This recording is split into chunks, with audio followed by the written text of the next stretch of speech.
Mən Avuzar Məhrəm oğlanın atasıyam. 2009-cu ildən artıq Astara rayonunun özündə yaşayırıq. Artıq bizim uşağımızın problemi anında gəlmə eşitmezliyidir. Həmçində eşitmədiyinə görə danışıca bilmir.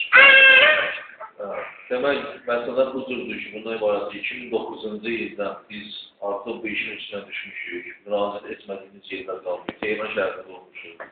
Tehran şəhərində Azərbaycan səfirliyində olmuşuq.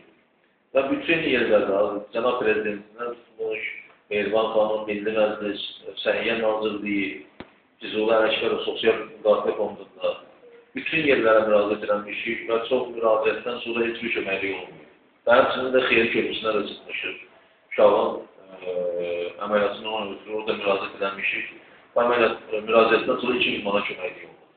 Bizim tələbimiz bundan ibarətdir ki, Cənab Prezidentimizin bu ilki Nazirlik Kabinetində qərarı var ki, o sayılı qərarında ki, həm əlillərdir və həmçinin də bu cür proqramlar üçün Cənab Prezidentimiz böyük bir məbləğdə vəsait ayırmışdır. Bu məbləğdən və ayrılmış vəsaitdən bizim övladımız üçün də inşallah bir şey ayırsınlar ki, təqribən 30-35 min civarında məbləğ lazımdır ki, uşaq qulağına əməliyyat olunsun. Əməliyyat olunduqdan sonra da danışmaqlığı mümkün olsun. Əgər olmasa, çox az bir vaxtımız qalıb, təqribən 10 aydan da az bir vaxtımız qalıb. Yəni, həkimlərin ən artıq qoyduğu son qərardır. Əgər 5 yaş tamam olsa, 5 yaşını keçsə, eşitməkli, bərbad olsa, ancaq nitqində pozulma olacaq. Danışa bilməyəcəkdir.